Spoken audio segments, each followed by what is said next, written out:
can get really lost in Yeah, time. yeah.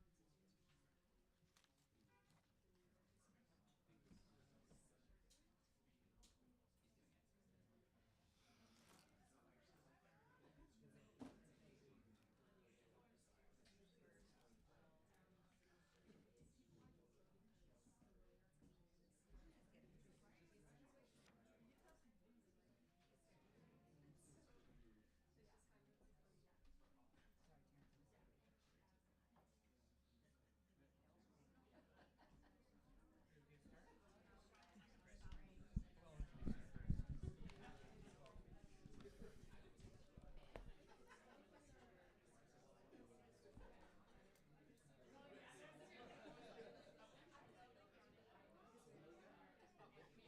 Is it working well? Okay.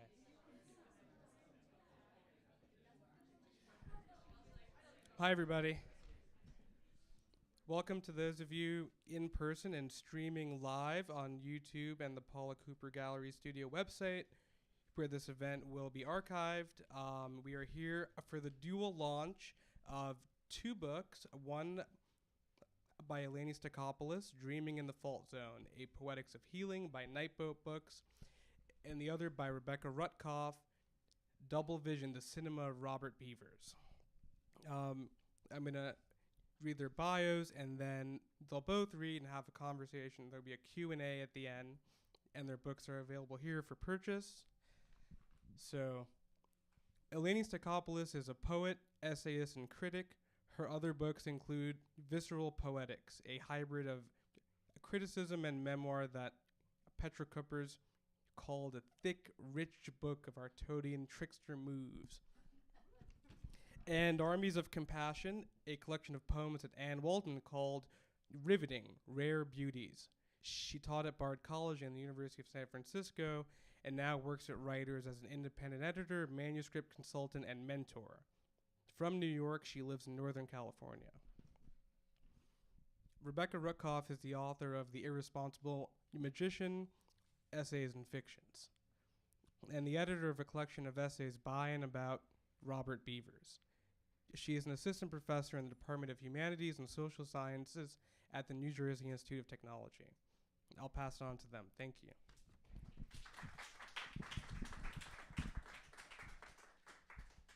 Thank you so much, Terrence. It's really wonderful to be here at 192 Books. Thank you so much to Nightboat. And thank you all for coming. I'm going to read from the book, from a chapter called The New Score. And this is a chapter that gets into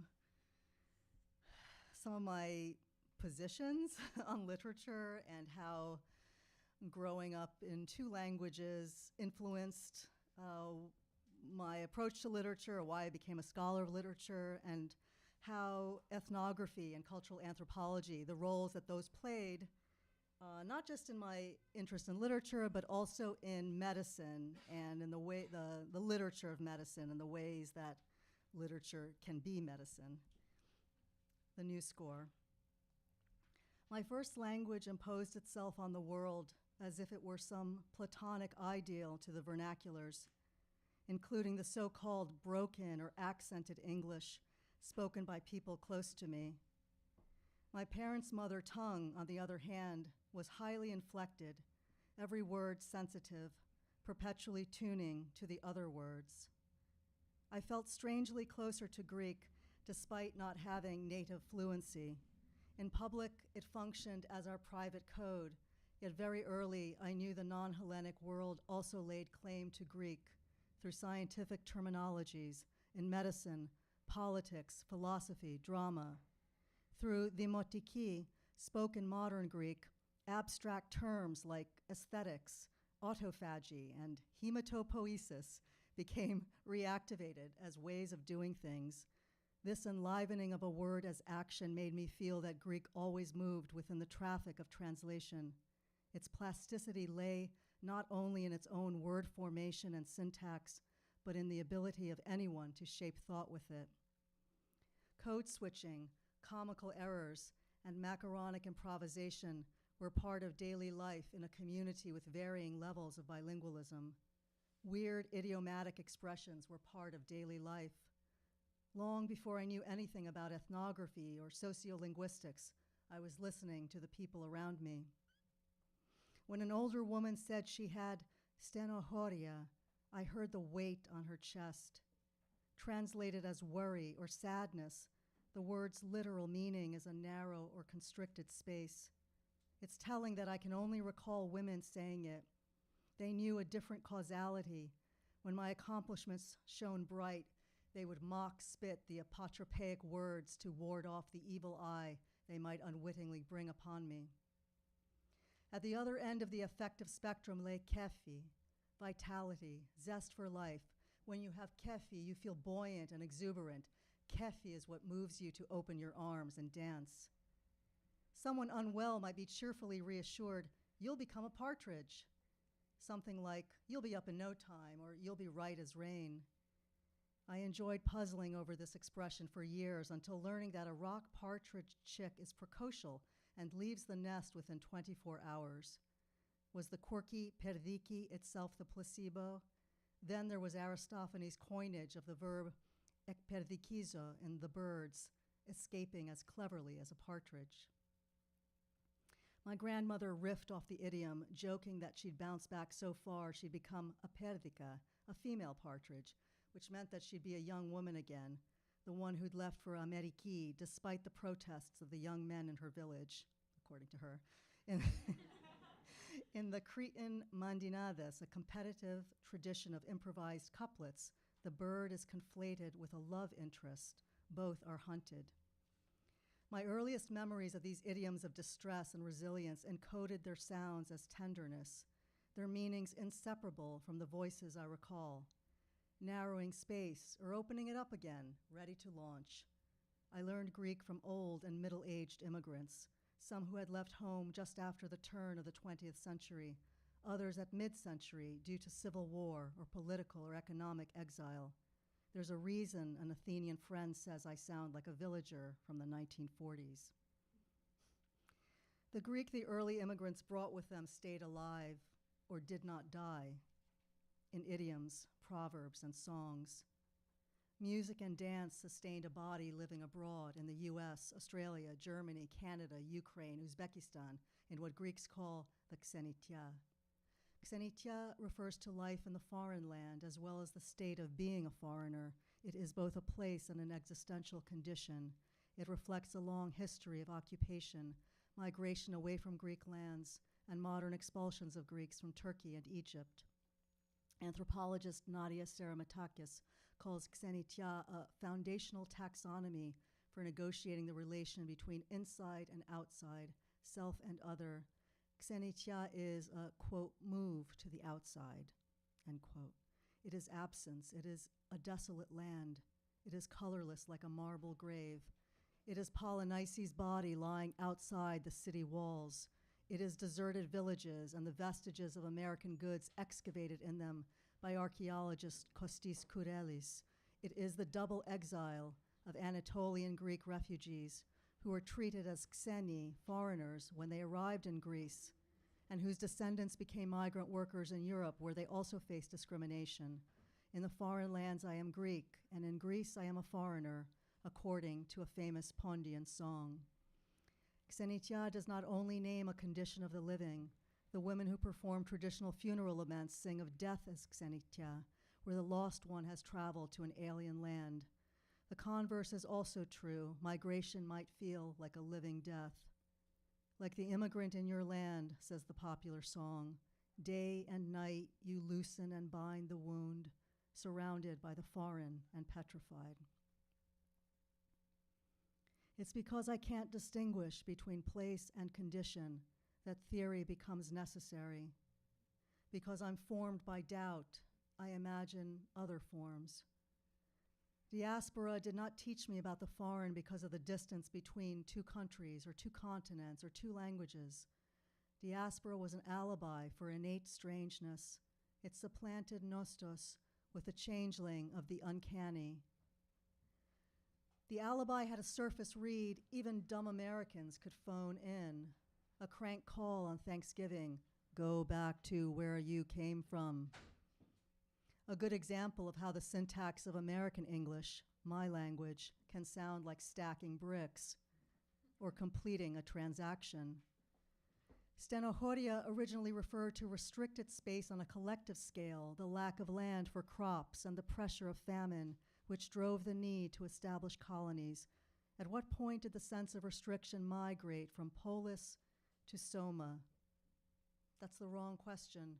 Why would the pressure on the polis be separate from the pressure on your chest?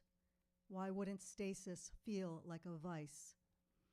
It had always seemed ironic, leaving the mountains and fields and cliffs for the tenements and railroad apartments of New England, New York, New Jersey, the promise in each name belied by the mother country.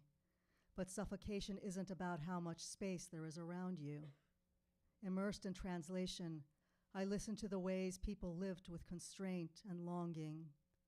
How could a bilingual woman who had quickly begun to write short fiction in her new language call herself the woman without a language, 50 years after immigrating to a city of 700 languages? Tell your own story, they say.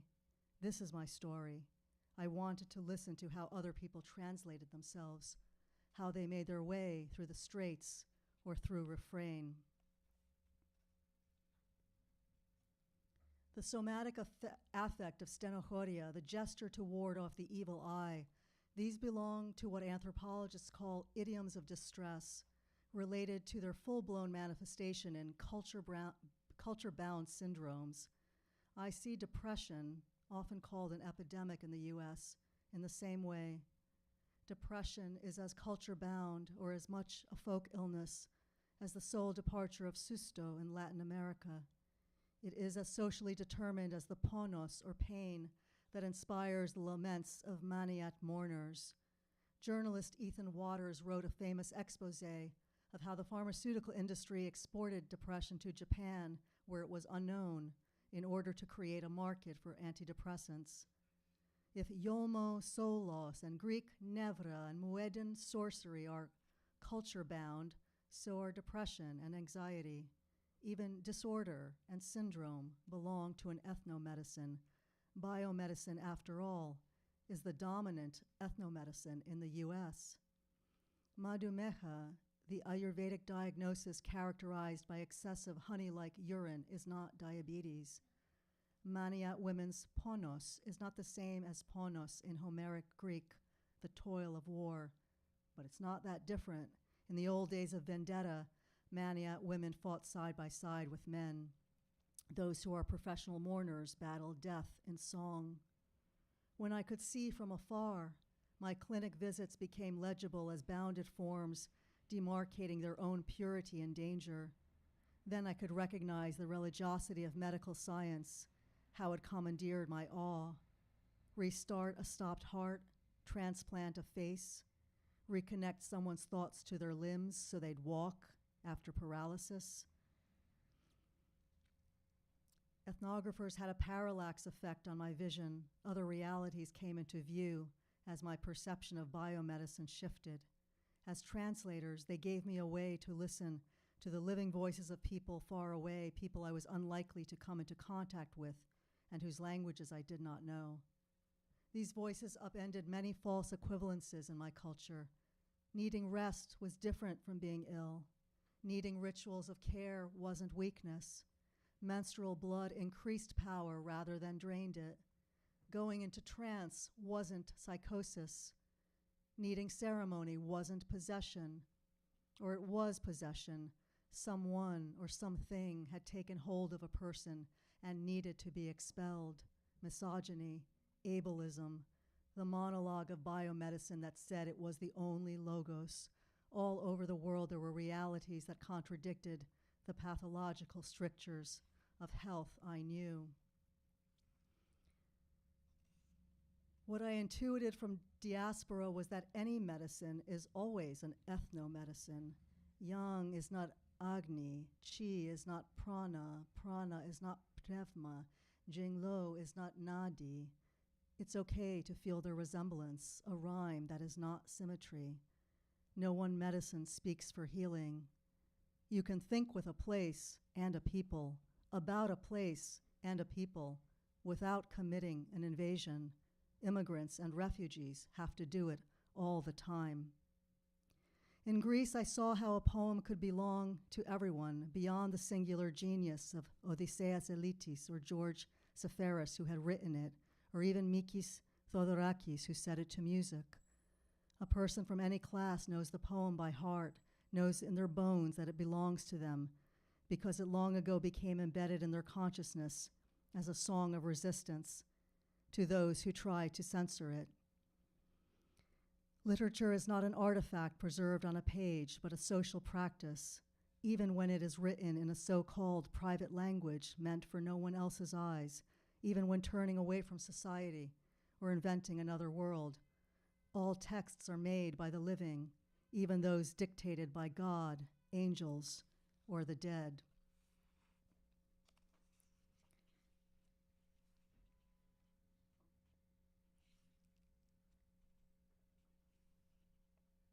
As a young violinist, I wondered how writing poetry, spoken one word at a time, could ever come close to the thrill of playing in an orchestra.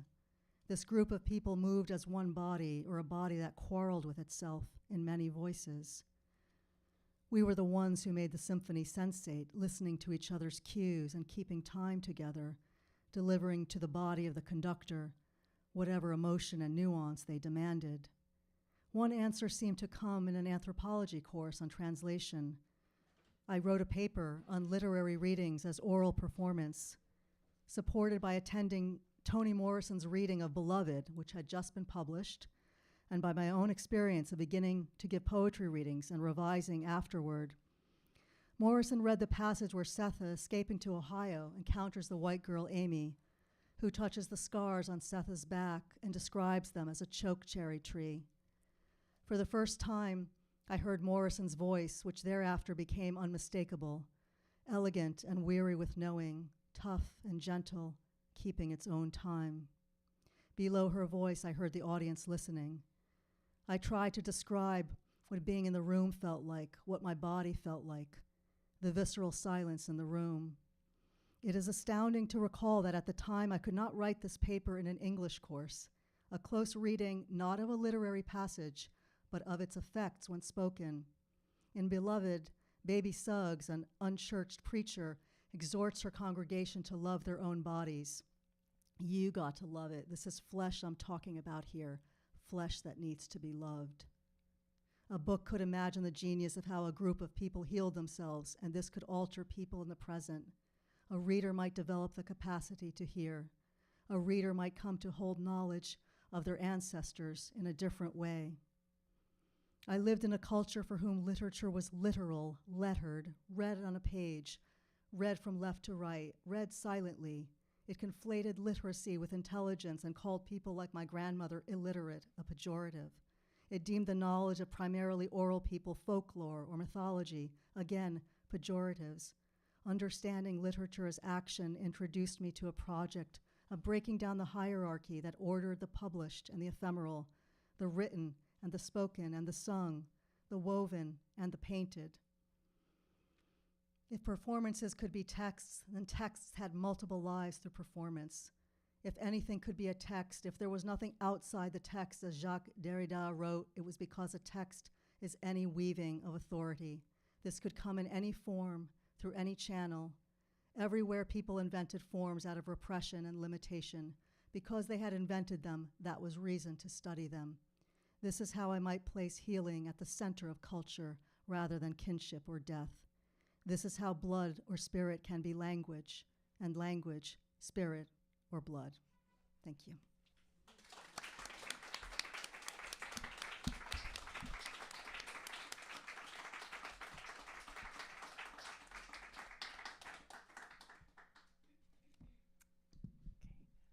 Thank you so much, Eleni, and thank you to everyone at 192 Books and everyone for being here. It's such a pleasure to be here with Eleni and her incredible book tonight.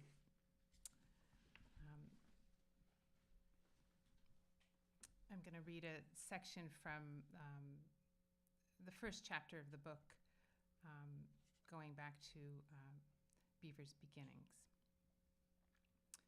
In February of 1967, 18-year-old Beavers took Icelandic Air's New York to Reykjavik flight, the cheapest direct route between North America and Europe, and then flew to Luxembourg City.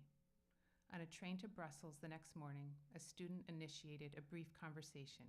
He asked Beavers if he believed in God. The young man accidentally left his multicolored scarf behind, and Beavers kept it for many years, a memento of a disarming exchange with a stranger in a foreign place. The memory of first contact with Europe was sealed by color. In Brussels, Beavers submitted a film précis to Jacques Ledoux, the Belgian Royal Film Archive curator, for a competition connected to the upcoming edition of the Knock-Lezout Experimental Film Festival, the sporadic international event founded in 1949 by Ledoux and held at a Flemish seaside casino between Christmas and New Year's. Akvogevart, the Belgian-German celluloid producer, was offering 5 rolls of color film to select young filmmakers, and the resulting films would screen at the festival. The following day, Beavers met Ledoux and René Michaud, the Belgian poet, critic, and screenwriter, for lunch, where Ledoux shared Beavers' film proposal, a study of burgeoning sexuality that climaxed in ejaculation, with Michaud. "Ah, yes, alas," he sighed in response. Even if Beavers' proposal struck the two men as pubescent, they swiftly became advocates. Ledoux selected Spherical, Beavers' first film, for the 1967 Knock-Lezout competition and purchased an answer print for the Royal Film Archive of Belgium. He and Michaud appeared in Beavers' Plan of Brussels the following year. In a 1973 essay for Art International, Michaud assigned Beavers an essential spot in the evolution of film language, following Louis Lumière and D.W. Griffith as the creator of an integrated absolute cinema. His films do not speak of motion, they are motion. They do not speak of light, they are light. They're nothing but themselves. Maybe we could call them anti-films. Do they destroy the image of the cinema as we know it? In Brussels, Beaver toured the display of pre-cinematic instruments at the Film Archives Musée du Cinéma. He met Baron Leon Lambert, a banker, art collector, and patron of his new partner, filmmaker Gregory Markopoulos, in his apartment above the Banque Lambert on Avenue Marnix. The white marble and glass facade of Gordon Bunshaft's modernist building belied a Florentine shape. It was like going to a Renaissance palace, Beavers recalled. A monumental group of Giacometti women flanked Lambert's penthouse entrance. Beavers was en route to Greece, first Athens and then the Saronic island of Hydra, where in June he made his second film and Markopoulos joined him. A dramatic narrative of lives entwined and devoted to filmmaking began to unfold. The two men had met in the foyer of the Filmmakers Cinematheque in New York 2 years earlier. Beavers was 16, and Markopoulos, a filmmaker and critic with an international reputation, 37. For Markopoulos, departure from the United States was energized by rising discontent with American screening and distribution conditions, the stifling of artists' intentions by the, quote, bad moneys and grim politicizing of institutional interests and curatorial egos, and a wish for greater control over the presentation of his work. Once in Europe, Beavers and Markopoulos gradually consolidated as a society of two.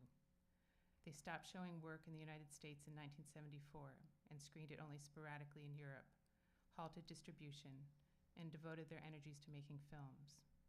Markopoulos stopped printing the films he made and edited after 1971.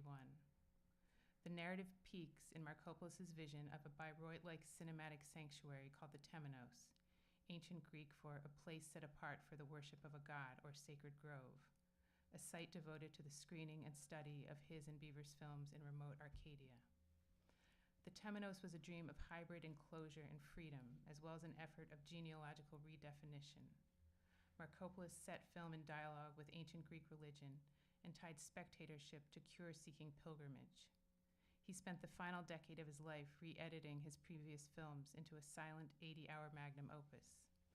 The film, Eneaos, was designed for exclusive screening at the Temenos location, a field near Lycerea, his ancestral village in the Peloponnese. The film was fully edited but unprinted when he died in 1992. He never saw it projected. Beavers began to distribute his films regularly again after Markopoulos' death. His 2005 Whitney Museum of American Art retrospective initiated a new phase of visibility.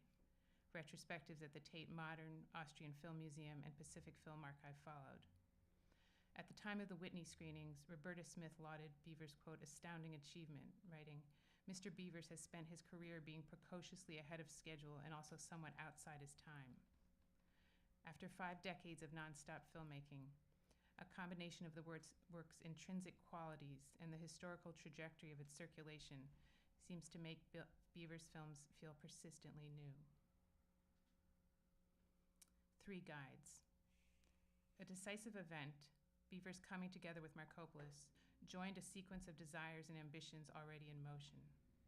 Greek-American Markopoulos was older, charismatic, supremely proud, and a self-identified visionary, and it's tempting to situate Beavers' achievements exclusively in the container of their relationship and the ancient story of pedagogical love.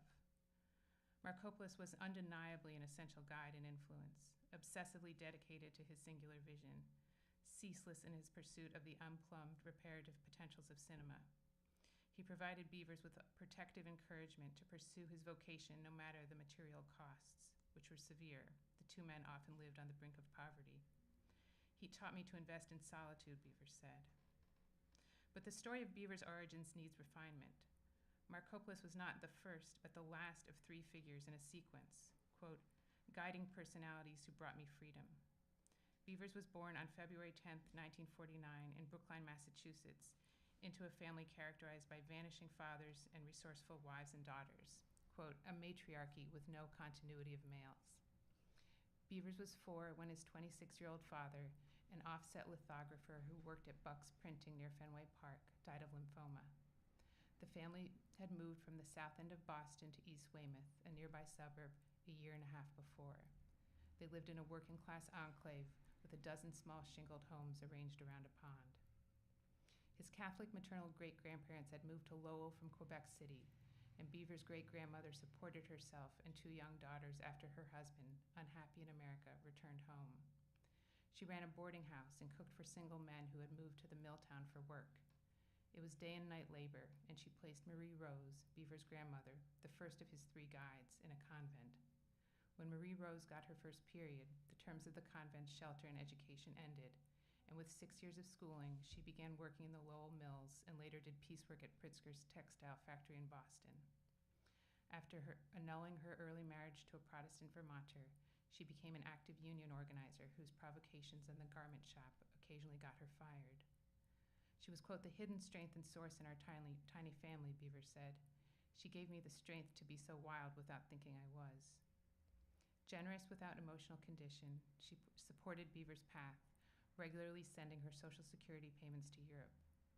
Beavers' father's Protestant family had emigrated from Holland to New Amsterdam in the 17th century, eventually moving up the Hudson and settling in Rochester, New York. In the face of his father's early death, Beavers' identifications ran up the maternal, Catholic side of the divided family tree. At 7, Beavers wandered into his East Weymouth neighbor's backyard. He found diminutive Bernice Hodges sitting on a bench in a rock garden she had made, granite shards arranged around begonias and pine needle pathways, and asked her to read him a story. Mrs. Hodges chose Nathaniel Hawthorne's A Wonder Book for Girls and Boys and Henry Wadsworth Longfellow's epic poem, The Song of Hiawatha. As their friendship developed, the 2 always met at the porch. Mr. Hodges didn't want children inside the house. Their son, Robin, had died at 3. I was a reincarnation when I walked into the backyard, Beavers said. Mrs. Hodges was the second of Beavers' guides. Her heroes were Lord Byron, Napoleon, and Sarah Bernhardt. She studied witchcraft and wore pantsuits, a cameo, and short hair. And she evinced imaginative persistence in the face of major disappointments. Following the death of her son, a loss of faith, a Protestant minister she admired had had a romantic affair, and financial catastrophe, her husband's business failings led to bankruptcy and a fall in class status. She established a business for hand wood carving, producing intricate ornamentation for Boston families and institutions, including Trinity Church. Mrs. Hodges taught Beavers to carve in her basement workshop. Thank you.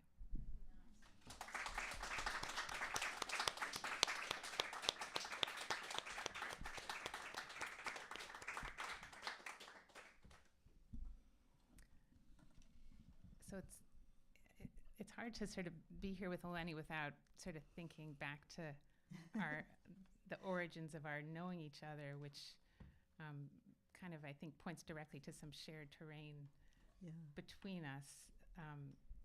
I'm trying to remember the very first encounter. Was it at like a Greek translation event? Yeah.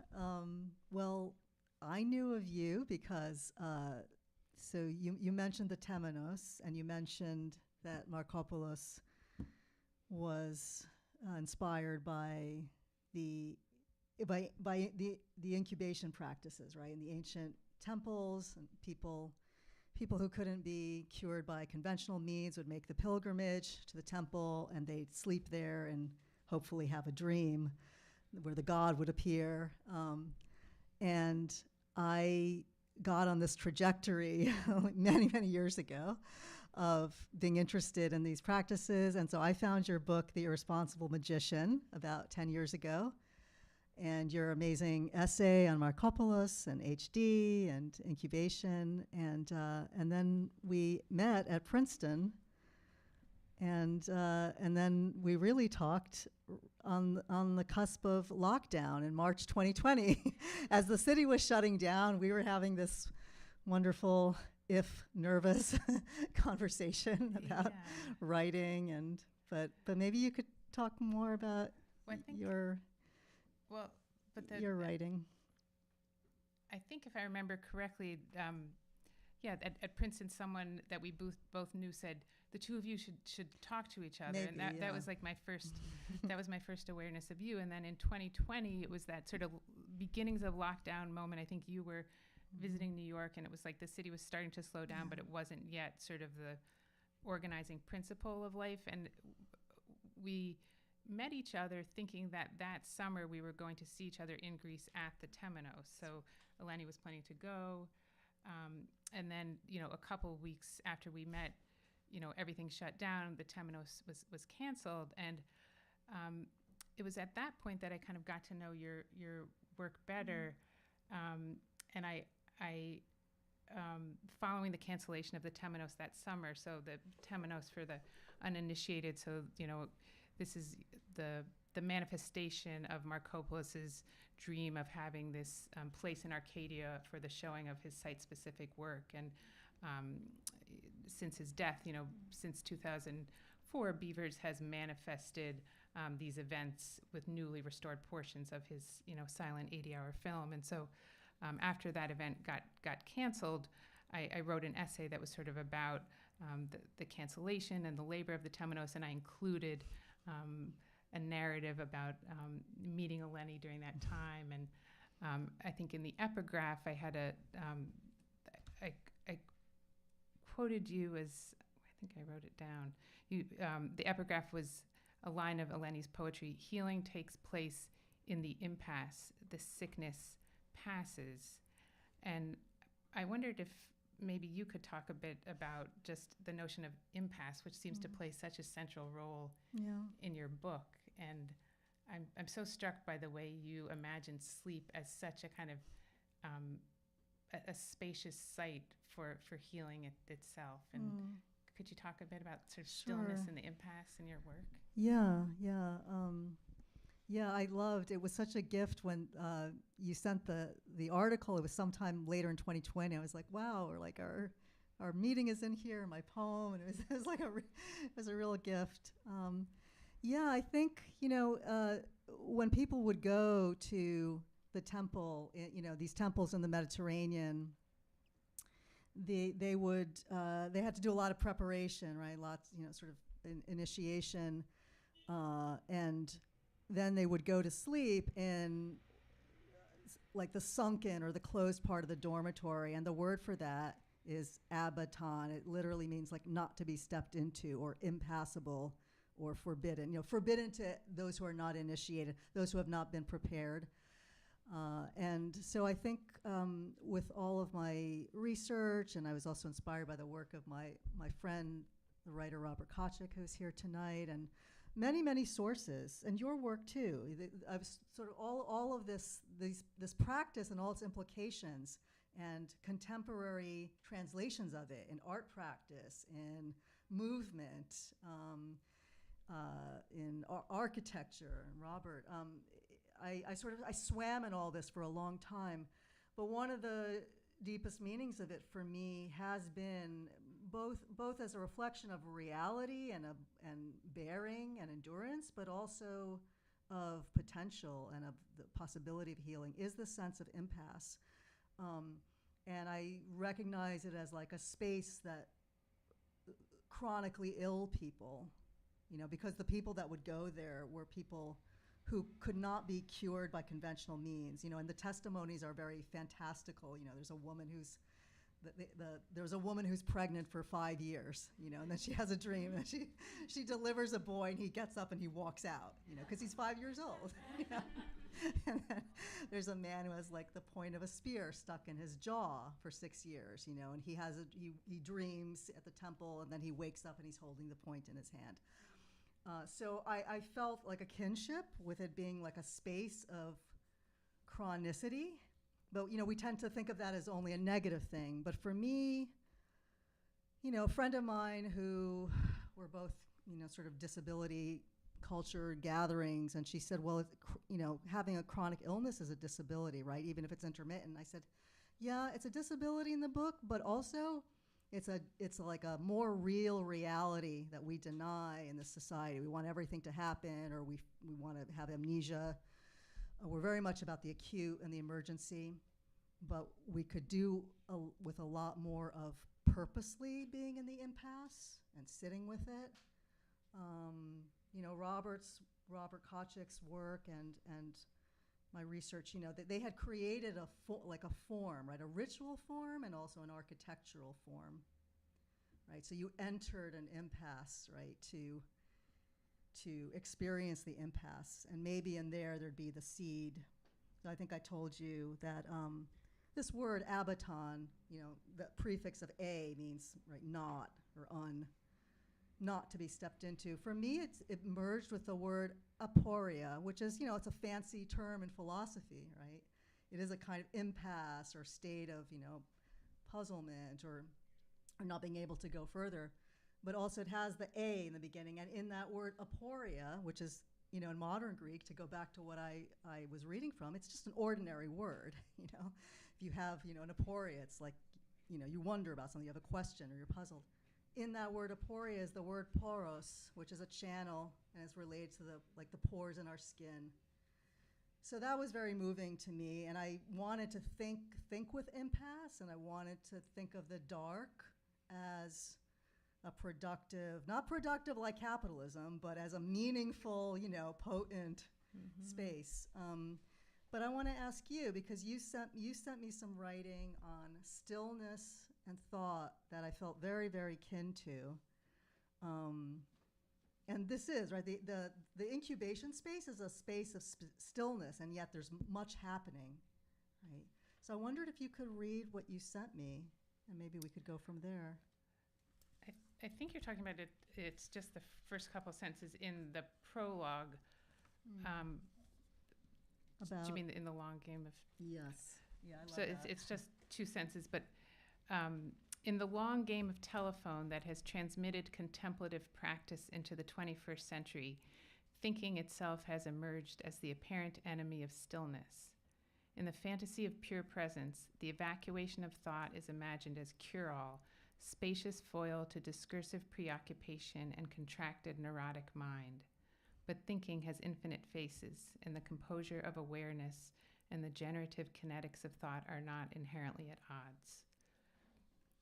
So I think I was, one of the things I have been so moved by in Beavers' work is his interest in pursuing both filmmaking and film spectatorship as capable of producing forms of awareness that we do tend to associate with kind of contemplative practice. But I was interested in the sort of the loss in those lines and the kind of the loss, culturally speaking, of our understanding of the persistence of thinking in forms of stillness, that there's a kind of almost cartoonish version of like, well, that's just thinking or something like that. And we've sort of forgotten like how many forms of thinking there are in forms of art making encounters with art that sort of merge stillness of mind and the activity of thought. Mark, that one of the interesting sort of dilemmas and challenges of this book is, of course, in the section I read, Markopoulos and Beavers contracted as this society of two, and when Markopoulos was developing his ideas about the Temenos, it was always, the place for Beavers and Markopoulos, right? But the Temenos, as he imagined it, didn't actually manifest until after his death, and Beavers has never chosen to show his own work there.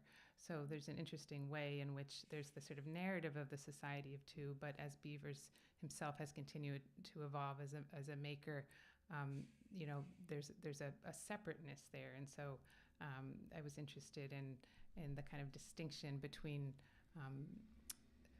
Markopoulos's attachment to the story of Asclepian incubation and cinematic cure, and the kind of subtler register at which Beavers is pursuing questions of the therapeutics of cinema, that they're really kind of distinct poetic undertakings, and that's one of the things I'm trying to explore in the book.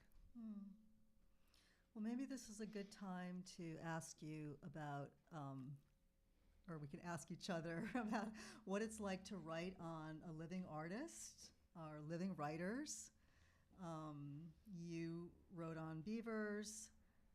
In my book, my book started with programs I was curating around poetry and art and healing, and so there are many associates, and fellow writers, but also physicians and, lots of different people from different practices. Yeah, so Feldenkrais practitioners, therapists. Yeah. You really have such an incredible collage of kind of practitioners and artists. But I also, like, one of the lessons for me in this book was, like, things that were seemed very ordinary, I wove in because they taught me something, and they were, like, I really wanted all the people I encountered, and not just formally curated, but, like, to shape the book.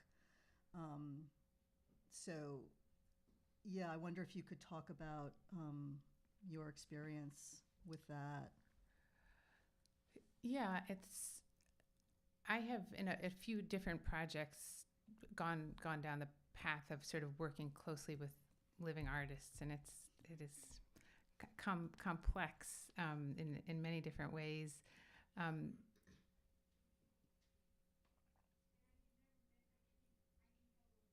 In this case, one of the challenges is the fact that Beavers is still very much active as a filmmaker, making films as I'm writing the book. So there's sort of that complication and the impossibility of the book ever sort of keeping up with the present tense of his making. There's also just the very substantial presence. I was very interested in the role of writing in his work. So Beavers has a kind of parallel practice of note making that he's started as a teenager, and it's very, very much of a feedback loop between the writing and the filmmaking. I was the first person to kind of access the totality of all those filmmaking notes, and so there was some negotiation and I think kind of anxiety around that. But there was also the fact of the notes as very much as these kind of living documents. So these are not notes that you can sort of go to sort of find out a fact about the film. These were notes that were pursued in a very kind of speculative, poetic manner, so that when I would then as researcher go back to Beavers and say, like, what does that mean? He wouldn't necessarily be able to answer, the question. And sometimes the notes conflicted with his memory of making the film. So for me, the question of the living filmmaker and the living notes are all kind of combined, but it makes me think of something Stanley Cavell wrote about sort of the writing about films that he had only seen once, like Watching in the Dark with like some notes he had scribbled, and later on he would go back to try to write about the films and was like left with these notes. And he said, and then I just realized, like, sort of, who cares? He didn't say it exactly like that, but in other words, he just gave himself total freedom to proceed with his prose writing. And so I think there was a way in which Cavell was a bit in my mind as I was kind of working with these dilemmas of kind of wanting the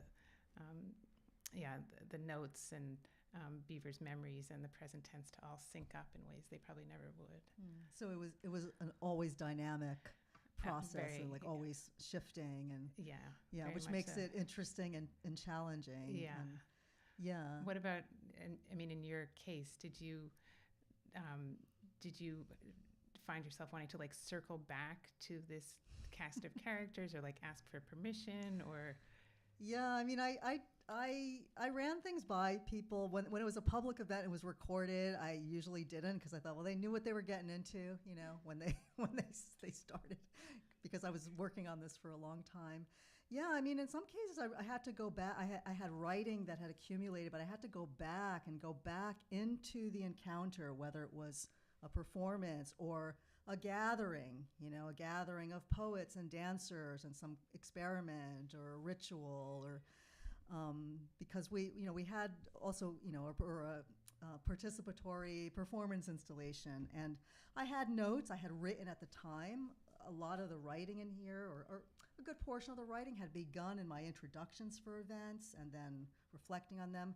But in some cases, it was years later, and there was a way in which, you know, writing during lockdown, that year of 2020 and COVID, you know, I felt a great responsibility, like as you're saying, you know, with your subject. I felt a lot of responsibility, but also I realized at some point that it was a great gift, because all of my memories of all of the gatherings and the art experiments and the poetry readings and the conversations, they were keeping me going. You know, they were sustaining me. And they gave me, I mean, I spent a good portion of 2020 in isolation, you know. You know, I had I had the trees were my friends, you know. I'm like a literal tree hugger. Or I was that year in California.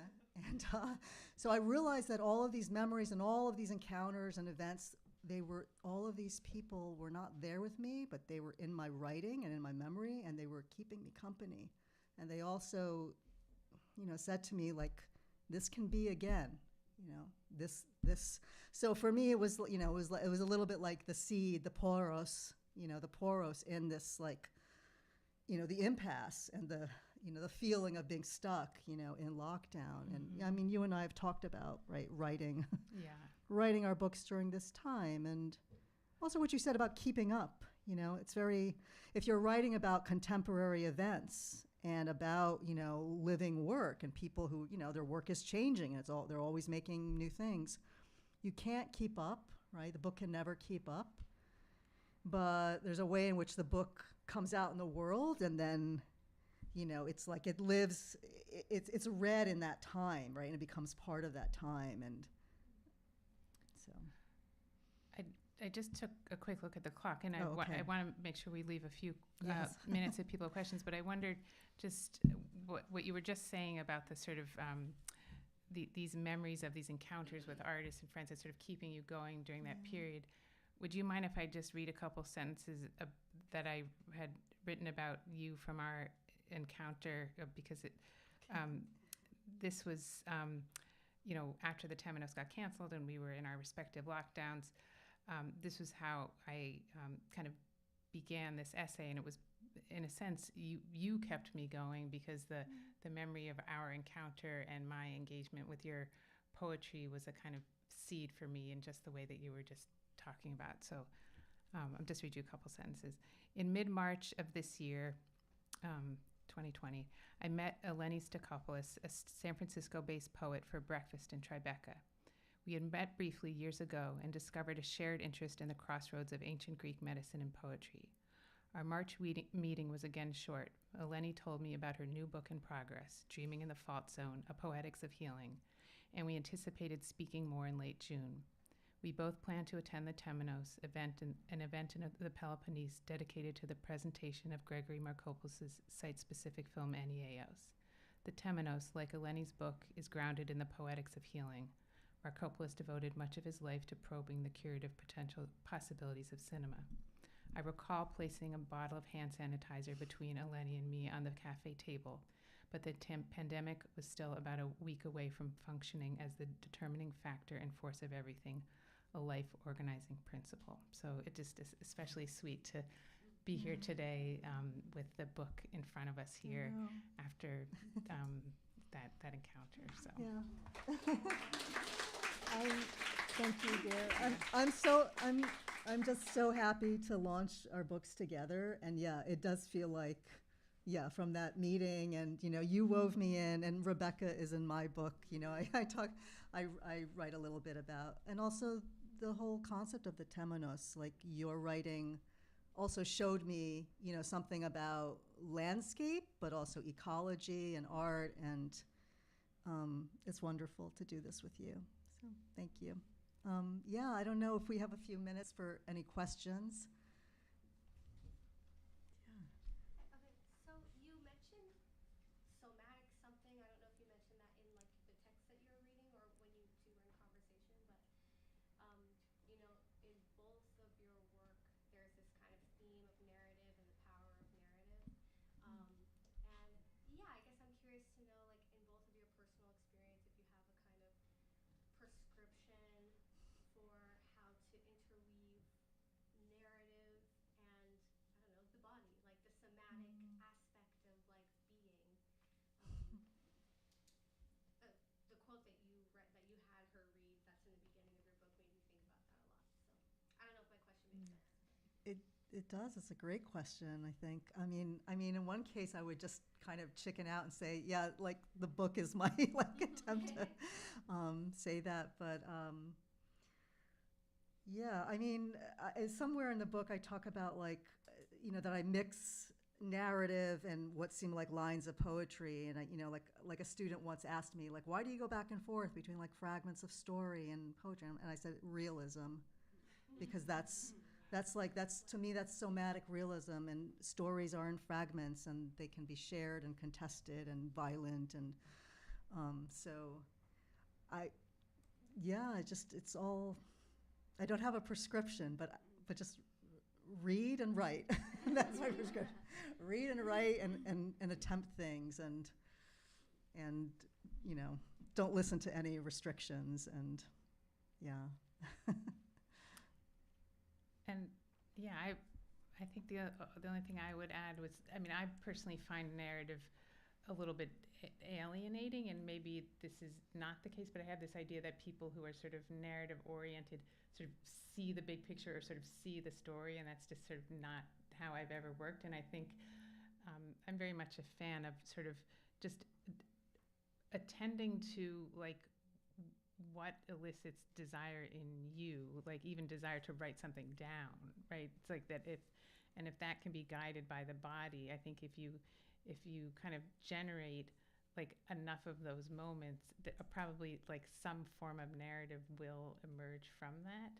So I would say to sort of take the pressure off the narrative part, and let that sort of connectivity emerge by just kind of following the path of like writing when you feel alive. Beautiful, thank you. Yeah. I was wondering for the both of you, your subject matters are different but also similar, but I'm wondering for each of you, what was the greatest like personal discovery that you made, either through researching other people and like researching maybe yourself or your own family or your own movement throughout the world, respectively?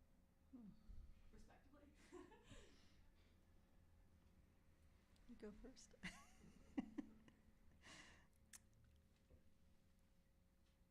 I don't know. That's a hard one.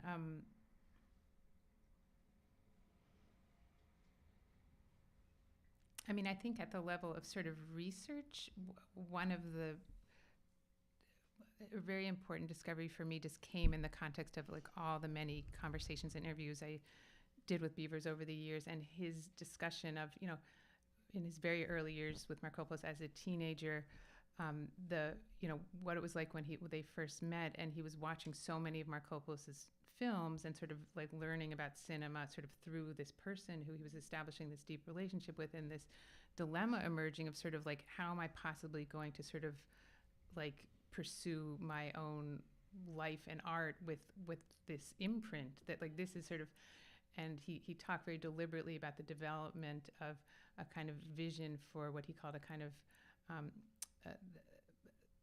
a complex film frame that incorporated the decorative. So Markopoulos worked very much by this sort of minuscule editing process, working sort of frame by frame. And so Beavers sort of began to develop ideas both for the film image and for his writing practice that were, in a sense, sort of not exactly in opposition to, but that were sort of foils to what he saw Markopoulos doing. And I think that was a really important kind of understanding for me, that in a sense just kind of came out like in sentences in one interview among so many, but they really informed my sense of the whole. And I would say at a more abstract level, just the discovery that maybe just happens again and again, that the sort of the difference between sort of the complexity of one's experience and understanding of art and sort of the book, that there's always such like a funny gap there that you learn to live with. And yeah, I mean, there were many, many lessons and discoveries along the way. But I mean, in a way, I think I'd go back to your question about narrative, because I mean, I definitely have my critique of narrative, or maybe compulsory narrative, and that's in the book. I mean, sometimes people don't want to tell the story of what happened to them, or they don't want to tell the story of their illness, their disability. So that can feel coercive, and that can be, antithetical to healing. But I realize that, there's a part of me that likes telling stories. And I like listening to them and incorporating them, and I feel like I found a way where I write narrative and I write, discursively, but, I'm beneath it all, I'm a poet. And so it comes out, it doesn't necessarily feel like a conventional narrative, but maybe that's one thing that I learned along the way, that I'm not as like hostile to narrative as I might have thought, and I love writing essays, and this is really a book of essays.